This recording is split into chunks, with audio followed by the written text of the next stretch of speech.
आदाब नमस्कार, मैं शाहिद उमर। स्वागत है आप सभी का सियासत टीवी के हिंदी समाचार में। आइए देखते हैं सबसे पहले हेडलाइंस। सदन में भारी हंगामे के बीच 6 राज्यों के किसान नेताओं ने राहुल गांधी से की मुलाकात। कांग्रेस का विधानसभा घेराव, आज सचिन पायलट पहुंचे रायपुर, बीजेपी पर साधा निशाना, स्कूल कॉलेज बंद। आंध्र प्रदेश में कानून व्यवस्था पर दिल्ली में जगन मोहन रेड्डी का धरना, अखिलेश यादव भी पहुंचे। यूट्यूबर ध्रुव राठी को कोर्ट ने भेजा समन, क्या है मामला। विकास बिहार जा रहा है तो यूपी को क्यों छोड़ रहे हैं, अखिलेश यादव ने मोदी सरकार पर जमकर साधा निशाना। बहुत खुश हो रहे हैं बिहार के लोग, बजट का जिक्र कर मोदी सरकार पर भड़की जया बच्चन। नेपाल में हुआ प्लेन क्रैश, 18 लोगों की मौत की पुष्टि, पायलट अस्पताल में भर्ती, हालात गंभीर। अब खबर विस्तार से। किसान नेताओं से मुलाकात के बाद लोकसभा में विपक्ष के नेता राहुल गांधी ने कहा, हमने अपने घोषणा पत्र में कानूनी गारंटी के साथ एमएसपी का जिक्र किया है। हमने आकलन किया है और इसे लागू किया जा सकता है। हमने अभी एक बैठक की है जिसमें तय किया गया है कि हम इंडिया गठबंधन के दूसरे नेताओं से बात करेंगे और सरकार पर दबाव डालेंगे कि देश के किसानों को एमएसपी की कानूनी गारंटी दी जाए। हक की लड़ाई संसद के भीतर मैं दो शब्द बोलता हूं। देखिए, हमारे मैनिफेस्टो में एमएसपी विद लीगल गारंटी लिखा है। हमने पूरा उसका असेसमेंट किया है, वो किया जा सकता है। अभी मीटिंग में हमने ये डिसाइड किया कि जो इंडिया गठबंधन के बाकी लीडर्स हैं उनसे हम ये डिस्कशन करेंगे और फिर सरकार पर दबाव डालने की कोशिश करेंगे कि legal guarantee, MSP legal guarantee Hindustan के किसानों को मिले। अब वो चर्चा चल रही है, वो उसके बारे में हम इंटरनली डिस्कस करके। संसद के मानसून सत्र का आज तीसरा दिन है। कल यानी मंगलवार को वित्त मंत्री निर्मला सीतारमण ने मोदी सरकार के 3.0 का पहला बजट पेश किया। हालांकि इस बजट से विपक्षी नेता खुश नहीं है। वित्त मंत्री का भाषण शुरू होते ही नाराज सांसदों ने सेम सेम के नारे लगाने शुरू कर दिए। वहीं मल्लिकार्जुन खड़गे ने कहा कि बजट में किसी भी राज्य को कुछ नहीं मिला है, बस 2 राज्यों की थाली में पकौड़ा और जलेबी परोसा गया है। कांग्रेस नेता गौरव गोगोई ने कहा कि बजट को लेकर पूरे देश में नाराजगी है। पूरा देश इस बजट से नाराज है। भारत के हर प्रदेश में नाराजगी है क्योंकि उनके जो मूल समस्या हैं उनको समाधान भाजपा नहीं कर पाई। एक हताश सरकार की हताशी से भरी हुई बजट, एक मजबूरी जो है इस सरकार की वो साफ साफ इस बजट में झलकता है। और उसके विरोध में जो अन्याय हुआ है उसके विरोध में आज इंडिया अलायंस पार्टीज ने सदन के बाहर ये विरोध जताया है। सर, आप लोगों के मुद्दे जो पॉइंट्स हैं इसमें क्या क्या है, जो अहम पॉइंट है जिसको लेकर के विरोध है आपका? हर प्रदेश में नाराजगी है, चाहे तमिलनाडु की बात करें, कर्नाटक की बात करें, महाराष्ट्र की बात करें, हरियाणा की बात करें, उत्तर पूर्वांचल की बात करें, चाहे जम्मू की बात करें, तो हर प्रदेश की ये जो आकांक्षाएं थे, महत्वाकांक्षाएं थे इस बजट को लेके, सब नाराज है, सब निराश है क्योंकि साफ साफ झलकता है कि ये एक कमजोर सरकार की मजबूरी में बनी हुई एक बजट है, सिर्फ अपने कुर्सी को बचाने के लिए, सत्ता पर कायम रखने के लिए।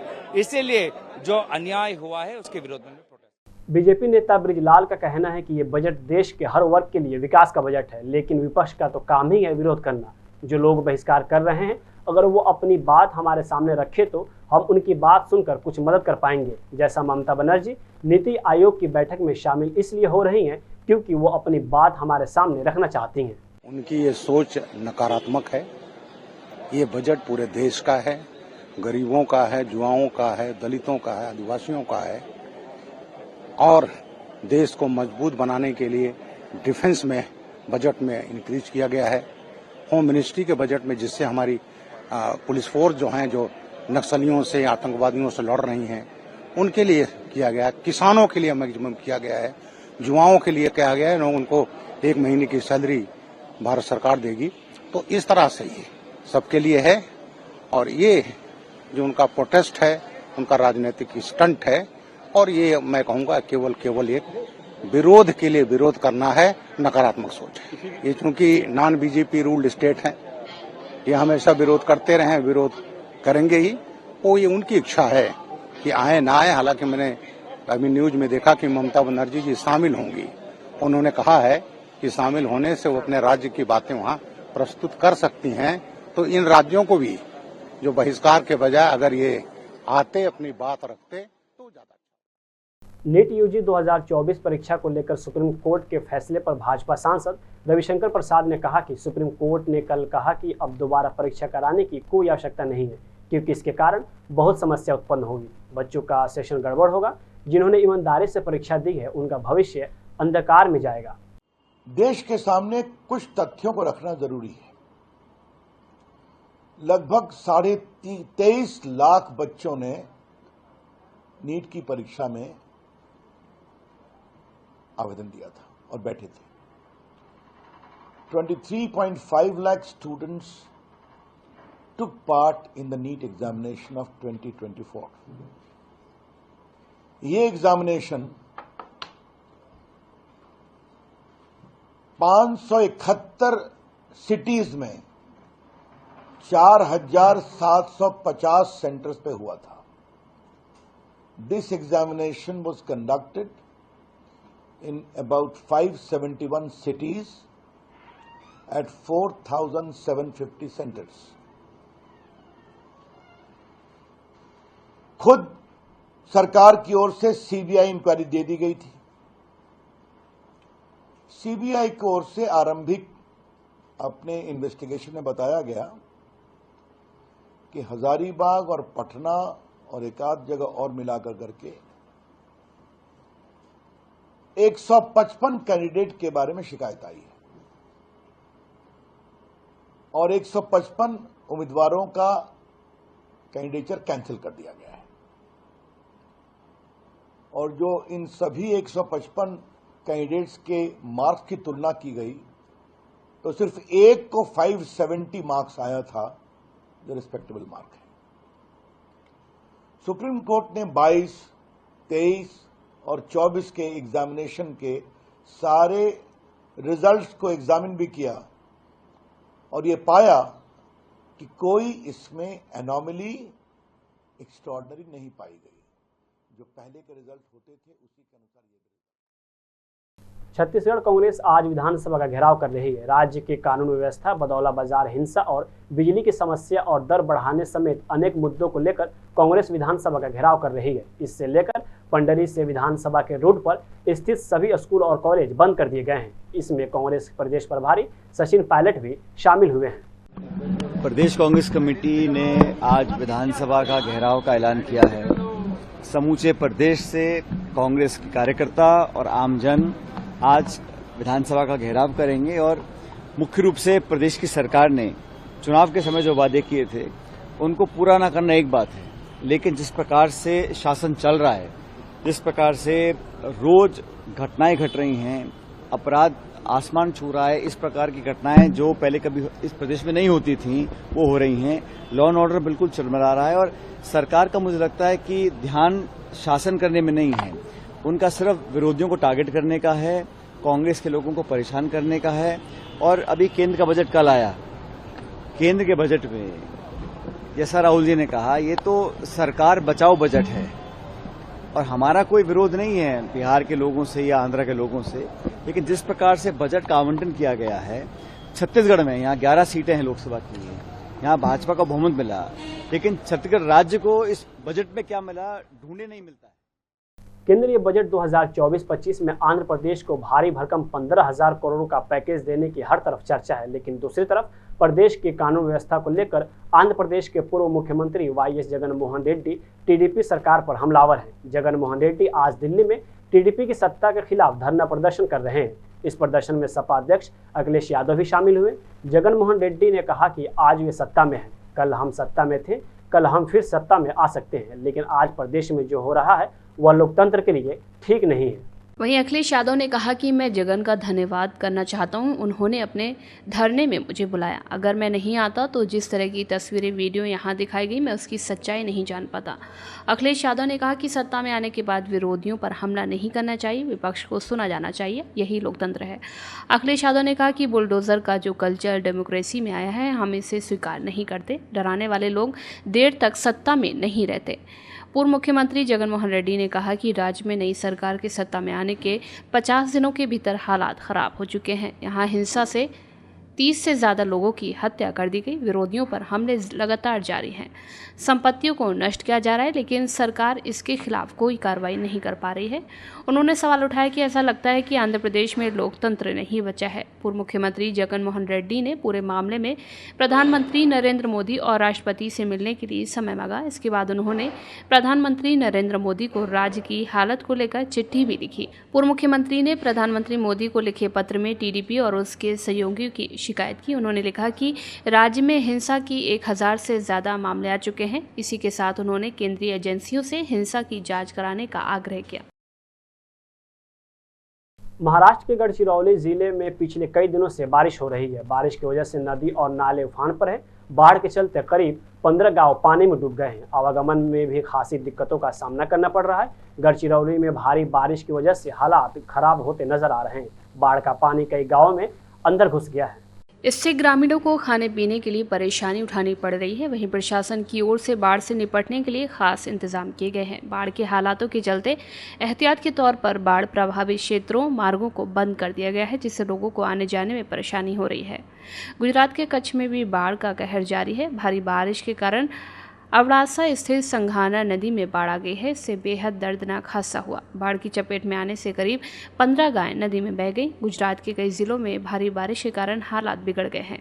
सरकार ने बाढ़ की स्थिति को देखते हुए प्रभावित तक हर संभव मदद पहुंचाने का निर्देश दिया है। गुजरात के मुख्यमंत्री भूपेंद्र भाई पटेल ने बाढ़ प्रभावित कई जिलों का हवाई निरीक्षण भी किया। उन्होंने एक्स पर इसकी जानकारी दी। उन्होंने बताया कि सौराष्ट्र के तटीय जिलों में भारी बारिश के कारण पैदा हुए हालातों का जायजा लिया। जामनगर और द्वारका जिलों के गांव का हवाई निरीक्षण करने के बाद दोनों जिलों के अधिकारियों व पदाधिकारियों के साथ बैठक की और राहत एवं बचाव उपायों की समीक्षा की गई। उन्होंने कहा कि भारी बारिश के दौरान लोगों की सुरक्षा के लिए जिला प्रशासन को तेजी से काम करने का निर्देश भी दिया है। दिल्ली की एक अदालत ने बीजेपी के नेता द्वारा दायर मानहानि के मामले में चर्चित यूट्यूबर ध्रुव राठी को समन जारी किया है। बीजेपी मुंबई इकाई के प्रवक्ता ने याचिका में दावा किया है कि राठी अपने यूट्यूब चैनल पर अपलोड किए गए एक वीडियो में उन्हें हिंसक और अपमानजनक ट्रोल कहा था। इस मामले पर सुप्रीम कोर्ट के बाद यूट्यूबर ध्रुव राठी को तलब करने का आदेश साकेत कोर्ट के जिला जज ने दिया है। 19 जुलाई 2024 को यह समन जारी किया गया था। साकेत कोर्ट ने अंतरिम राहत के मामले में भी प्रवक्ता की याचिका पर ध्रुव राठी को नोटिस जारी किया है। अब इस मामले की अगली सुनवाई 6 अगस्त को होगी। मीडिया रिपोर्ट्स के मुताबिक भाजपा नेता सुरेश नखुआ ने आरोप लगाया कि ध्रुव राठी ने एक वीडियो में साहसिक और निराधार दावे किए हैं। यह आरोप बिना किसी आधारहीन है, लेकिन ये उनकी प्रतिष्ठा को ठेस पहुंचाने वाले हैं। इसके जरिए राठी ने समाज में कड़ी मेहनत से अर्जित प्रतिष्ठा को धूमिल करने की कोशिश की है। उसने लोगों के बीच संदेह और अविश्वास के बीज बोए हैं, जिसके दूरगामी परिणाम भी हो सकते हैं। इस तरह के झूठे आरोपों के नतीजे कई गुना ज्यादा हैं, जो वीडियो के दायरे से कई आगे बढ़कर निजी और पेशेवर दोनों क्षेत्रों को प्रभावित करता है। दरअसल यूट्यूबर ध्रुव राठी ने अपने यूट्यूब चैनल पर एक वीडियो 7 जुलाई 2024 को अपलोड किया था। वीडियो में उन्होंने भाजपा नेता को हिंसक और अपमानजनक ट्रोल कहा था। भाजपा नेता सुरेश नखुआ ने इस वीडियो को खुद की प्रतिष्ठा को नुकसान पहुंचाने वाला करार देते हुए दिल्ली के साकेत कोर्ट में याचिका दायर की। अब इसी मामले में दिल्ली की कोर्ट ने ध्रुव राठी को नोटिस जारी किया है। दिल्ली आम आदमी पार्टी के राज्यसभा सांसद और राष्ट्रीय महासचिव संदीप पाठक ने संसद में बजट पेश होने के एक दिन बाद back to back X post पर केंद्र सरकार और बीजेपी पर निशाना साधा। उन्होंने अपने सीएम अरविंद केजरीवाल के हेल्थ सहित कई मसले पर सवाल उठाए। दिल्ली के एलजी पर सीएम केजरीवाल के हेल्थ को लेकर ओछी राजनीति करने का आरोप लगाया। जिस तरीके से अरविंद केजरीवाल जी को ये जेल में रखे हुए हैं, जेल में ये रखे हुए हैं, बाकी सारी चीजें दुनिया के सामने हैं कि कैसे रखा हुआ है।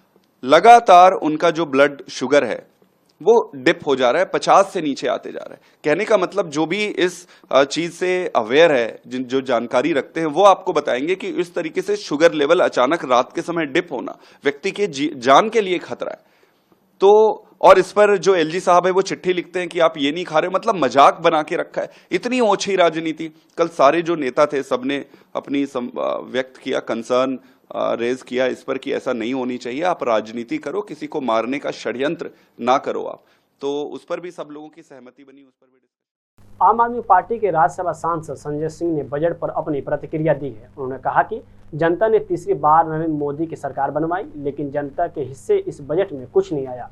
सरकार ने सभी महत्वपूर्ण विभागों में बजट कम किया है। सरकार के इस बजट से हर वर्ग निराश हुआ है। लोगों को अग्निवीर योजना बंद होने, किसानों को एमएसपी दोगुना, व्यापारियों को राहत और महंगाई कम होने की उम्मीद थी, लेकिन कुछ भी नहीं मिला। देश की जनता ने तीसरी बार मोदी जी की सरकार बना दी, लेकिन उनके हिस्से में क्या आया?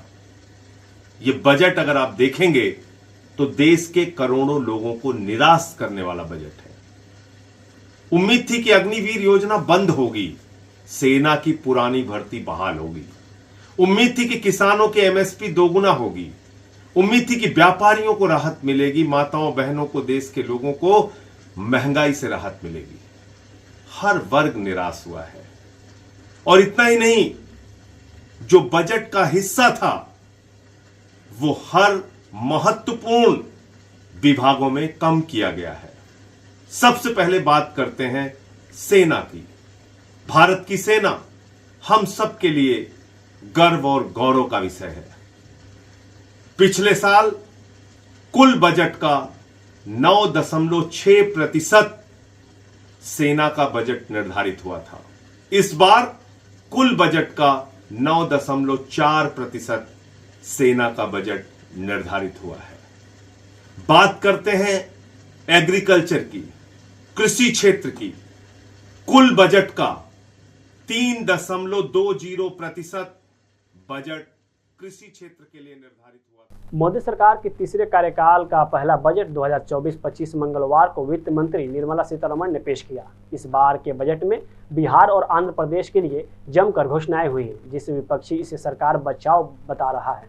बजट में यूपी के लिए कुछ खास ऐलान नहीं होने के चलते एक बार फिर आज संसद सत्र के दौरान मीडिया से बात करते हुए समाजवादी पार्टी प्रमुख अखिलेश यादव ने मोदी और योगी सरकार पर जमकर निशाना साधा। जो बजट पेश हुआ है, इस बजट से दिखाई दे रहा है कि सरकार कितनी कमजोर है।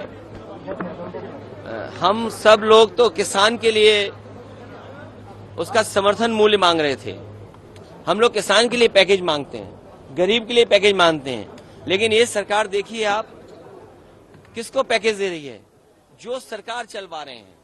सरकार चलाने के लिए पैकेज मिल रहा है। बिहार को पैकेज मिला, आंध्र प्रदेश को पैकेज मिला।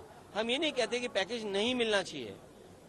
डेवलपमेंट के लिए, इंफ्रास्ट्रक्चर के लिए पैसा मिले, लेकिन दूसरे प्रदेशों के साथ भी भेदभाव न हो। उत्तर प्रदेश को क्यों नहीं पैकेज मिल रहा है? बिहार की अगर बाढ़ रोकनी है तो नेपाल से बात करनी पड़ेगी भारत सरकार को, और उत्तर प्रदेश की बाढ़ जब रुकेगी तो बिहार की बाढ़ भी रुक जाएगी। जो एक्सप्रेसवे आप बिहार को दे रहे हैं, अगर यूपी से भी जोड़ देंगे तो ज्यादा देश का भला होगा। तो हम किसी को पैकेज देने के खिलाफ नहीं है, लेकिन उत्तर प्रदेश के साथ भेदभाव होगा उसको स्वीकार नहीं कर सकते हैं। आपने 10 साल में नौजवानों की नौकरी छीनी, उनका वेतन छीना, उनको बढ़ने आगे नहीं दिया। अब आप नौकरी कैसी देना चाहते हो? 5,000 रुपए की नौकरी। और तब जब सरकारी कर्मचारी ये मांग कर रहे हैं कि 8वां वेतन आयोग लागू हो। अगर सरकारी कर्मचारी महंगाई को देख करके 8वां वेतन आयोग मांग रहे हैं और आप 5,000 की नौकरी दे रहे हैं, पहले तो 10 साल आपने रोजगार बनाया, अब आप रोजगार की बात कर रहे हैं। केंद्रीय वित्त मंत्री निर्मला सीतारमण ने मंगलवार को लोकसभा में बजट पेश किया। बजट को लेकर विपक्ष हमलावर है और राज्यों के साथ भेदभाव का आरोप लगा रहा है। वही विपक्षी सांसदों ने आज भी सदन के बाहर विरोध प्रदर्शन किया। इस दौरान सपा सांसद जया बच्चन ने भी मोदी सरकार पर हमला बोला। जया बच्चन भी विपक्षी सांसदों के प्रदर्शन में शामिल हुई। इस दौरान उन्होंने कहा कि हम ये कह रहे हैं कि सच बोलिए, देश को गुमराह मत कीजिए। यूथ को जो वादा किया है नौकरियों का, क्या जो लोग पहले से इंतजार कर रहे हैं उन्हें भी शामिल किया जाएगा ये अलग से जॉब दी जाएगी? जया बच्चन ने कहा कि इस बजट में राज्यों को कुछ दिया नहीं, बिहार को क्या दिया आपने, सिर्फ गुमराह किया। बहुत खुश हो रहे हैं बिहार के लोग।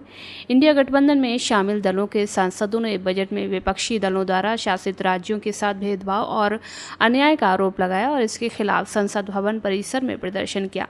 इस विरोध प्रदर्शन में राज्यसभा में नेता प्रतिपक्ष मल्लिकार्जुन खड़गे, लोकसभा में नेता प्रतिपक्ष राहुल गांधी, समाजवादी पार्टी के अध्यक्ष अखिलेश यादव और कई अन्य विपक्षी दलों के सांसद शामिल हुए।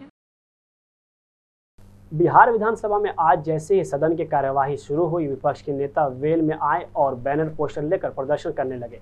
विपक्ष नीतीश हाय हाय के नारे लगा रहा था। ये लोग आरक्षण के मुद्दे पर हंगामा कर रहे थे। महागठबंधन विधायकों ने 65% आरक्षण को संविधान की 9वीं सूची में शामिल करने की मांग की। तभी नीतीश कुमार सदन में खड़े होकर बोलने लगे। उन्होंने कहा कि मेरी इच्छा थी कि तभी सबको बुलाकर सर्वे कराया जाए। आप लोग ऐसे ही बोलते रहते हैं। हमने लगभग ये पूरा काम कराया था। इस बीच विपक्ष की एक महिला सदस्य को नीतीश कुमार ने कहा कि कुछ जानती हो जो बोल रही हो, कहाँ से आई हो, महिला हो समझती नहीं हो। विपक्ष के अन्य विधायकों को भी सीएम ने कहा कि आप लोग चुपचाप बैठ जाइए। दरअसल ये महिला जोर जोर से नीतीश कुमार को बीच में टोक रही थी।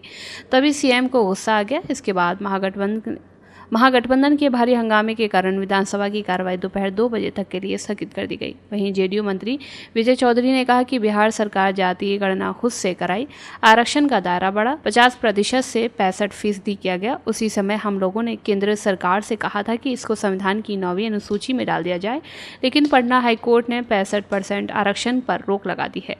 हम लोग सुप्रीम कोर्ट भी गए हैं ताकि रोक हट जाए, लेकिन विपक्ष बेवजह हंगामा कर रहा है, सिर्फ अपनी सियासत चमका रहा है। बता दें कि बिहार विधानसभा के मानसून सत्र का आज तीसरा दिन है। सदन में सरकार एंटी पेपर लीक बिल पेश करेगी। हालांकि ये बिल कल ही सदन के पटल पर रखा जाना था, लेकिन विपक्ष के सदन से वॉकआउट करने के कारण ये बिल पेश नहीं हो सका।